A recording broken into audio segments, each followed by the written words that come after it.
Assalamualaikum warahmatullahi wabarakatuh. Perkenalkan, nama saya Gandhi dari MPIB. Saya akan menjelaskan kebijakan penerimaan peserta didik baru.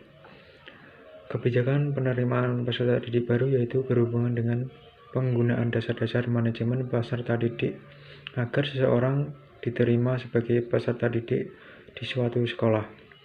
Calon peserta didik haruslah memenuhi suatu persyaratan sebagaimana yang telah ditentukan.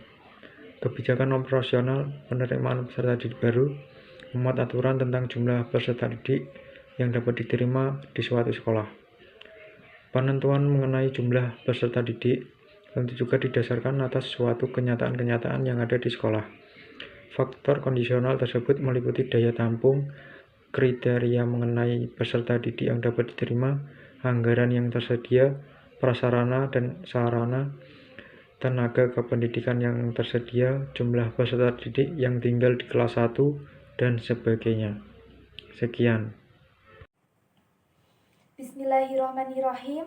Sebelumnya, perkenalkan, nama saya Neni Adelia Kusumawati, NIM 206190051 dari kelas MPIB. Di sini, saya akan menjelaskan poin B, yaitu prosedur penerimaan peserta didik baru. Setiap tahun, semua lembaga pendidikan selalu mempunyai kegiatan rutin, yaitu penerimaan siswa baru. Kegiatan penerimaan siswa baru yang dimaksud agar sekolah dapat menerima siswa sesuai dengan daya tampung sekolah, kesediaan sarana prasarana, staf dan tenaga pengajar, dan juga untuk kesiapan siswa untuk belajar pada sekolah yang dituju. Proses pencarian menentukan peserta didik yang nantinya akan menjadi peserta didik pada suatu sekolah atau lembaga pendidikan yang bersangkutan memiliki langkah-langkah kegiatan dalam penerimaan peserta didik baru. Langkah yang pertama yaitu pembentukan panitia penerimaan peserta didik baru. Dalam ini, panitia dibentuk dengan maksud agar secepat mungkin bisa melakukan pekerjaannya. Panitia yang dibentuk pada umumnya diformalkan dengan menggunakan surat keputusan atau SK Kepala Sekolah. Pada panitia penerimaan peserta didik baru ini biasanya memiliki struktur ketua umum, ketua pelaksana, sekretaris, bendahara, anggota atau seksi-seksi. Langkah penerimaan peserta didik baru yang kedua, penentuan peserta didik baru. Rapat penentuan peserta didik baru biasanya dipimpin oleh Kepala Sekolah Urusan Kesiswaan. Pada rapat ini membahas mengenai ketentuan-ketentuan penerimaan peserta didik baru. Langkah yang ketiga yaitu pembuatan, pemasangan, dan pengiriman pengumuman yang mana dilakukan secara terbuka. Dalam pengumuman peserta didik baru ini biasanya berisi mengenai gambaran singkat sekolah yang biasanya mengenai visi dan misi sekolah, profil sekolah, dan lain-lain. Dan selanjutnya yaitu berisi mengenai persyaratan pendaftaran peserta didik. Biasanya dalam pengumuman itu berisi mengenai foto dan juga surat sehat dan lain-lain. Dan bagaimana cara pendaftarannya dan tempat pendaftarannya di mana, waktu dan tempat seleksinya kapan, jam, hari, dan lain-lain. Dan berapa uang pendaftarannya dan pengumuman hasil seleksi. Jadi dalam pengumuman peserta didik baru tersebut berisi mengenai hal-hal tersebut. Selanjutnya, langkah penerimaan peserta didik baru yang keempat yaitu pendaftaran calon peserta didik baru. Yang mana dalam pendaftaran calon peserta didik baru ini berisi mengenai apa yang harus disediakan di loket pendaftaran, loket informasi, dan formulir. Sedangkan yang perlu diketahui peserta didik yaitu mengenai bagaimana cara mengambil, mengisi, dan mengembalikan formulir tersebut. Selanjutnya, langkah penerimaan peserta didik baru yang kelima yaitu seleksi peserta didik baru.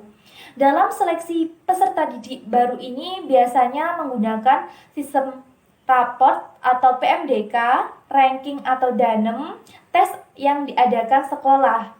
Langkah yang keenam yaitu penentuan peserta didik yang diterima. Dalam hal ini, tadi kan ada 3 sistemnya, yaitu sistem DANEM, PMDK, ataupun sistem seleksi. Dalam ketiga sistem ini, walaupun demikian, harus memperhatikan juga daya tampung kelas baru. Sebab apapun sistem yang digunakan, harus juga memperhatikan daya tampung sekolah agar tidak melebihi kapasitas. Langkah ketujuh penerimaan peserta didik baru yaitu pengumuman peserta didik yang diterima. Biasanya dengan 2 cara, dengan cara terbuka ataupun cara tertutup. Dan cara terbuka biasanya pengumuman ini dengan menempelkan hasil seleksi di papan pengumuman atau biasa melalui web. Sedangkan secara sistem tertutup biasanya melalui surat. Langkah penerimaan peserta didik baru yang ke-8 yaitu registrasi peserta didik baru yang diterima. Bagi peserta yang diterima harus melakukan daftar ulang sebagai bukti keseriusan dalam melanjutkan sekolah pada lembaga yang bersangkutan. Jadi apabila kita sudah diterima pada sekolah yang kita tuju, kita harus melakukan daftar ulang agar kita benar-benar meyakinkan sekolah tersebut jika kita ingin melanjutkan di suatu lembaga itu. Terima kasih. Assalamualaikum warahmatullahi wabarakatuh. Perkenalkan, nama saya Maslihatul Hasanah, NIM 2061944. Saya di sini akan menjelaskan poin C, yaitu penentuan peserta didik. Yang dimaksud kriteria adalah sebuah patokan-patokan yang menyatukan bisa atau tidaknya seorang untuk diterima sebagai peserta didik pada suatu lembaga pendidikan. Kriteria yaitu suatu penerimaan peserta yang didasarkan atas patokan yang telah ditetapkan sebelumnya. Dalam hal ini, sekolah terlebih dahulu membuat patokan untuk calon peserta dengan kemampuan minimal setingkat dengan sekolah yang menerima peserta didik. Sebagai konsekuensinya dari penerimaan yang didasarkan atas kriteria tersebut, semua calon peserta didik yang ikut dalam seleksi memenuhi patokan minimal yang ditentukan, maka dari itu mereka harus diterima semua. Sebaliknya, jika calon peserta didik yang mendaftar kurang memenuhi patokan atau kriteria minimal yang telah ditentukan, peserta didik akan ditolak atau tidak diterima. Rapat penentuan peserta didik yang diterima dalam sekolah yang sistem penggunaannya berdasarkan dengan DANEM, maka ketentuan yang diterima yaitu juga berdasarkan dengan ranking. Jika pada sekolah lain menggunakan sistem PMDK, maka ketentuannya harus berdasar hasil ranking nilai rapor peserta didik. Sementara itu, jika suatu sekolah memakai sistem tes, dalam penerimaan harus berdasarkan hasil tes tersebut, walaupun pada umumnya yang dipertimbangkan sekolah yaitu daya tampung kelas baru, karena apapun jenis seleksi yang digunakan, ketentuan penerimaannya itu berdasarkan daya tampung kelas. Selanjutnya saya akan menjelaskan tentang daftar ulang peserta didik. Agar panitia memperoleh kepastian apakah calon peserta didik yang sudah diterima itu benar-benar akan masuk pada lembaga pendidikannya bersangkutan, maka panitia perlu melakukan pencatatan kembali dengan istilah registrasi. Hal ini dilakukan karena ada kemungkinan peserta didik baru yang telah lulus penyaringan atau seleksi tetapi tidak memanfaatkan kesempatannya, namun memilih sekolah lain karena dianggap lebih cocok.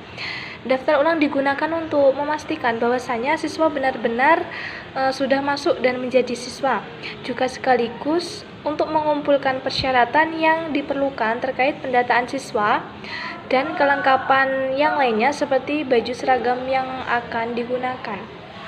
Sekian presentasi dari kelompok 1, ada kurang lebihnya mohon maaf. Wassalamualaikum warahmatullahi wabarakatuh.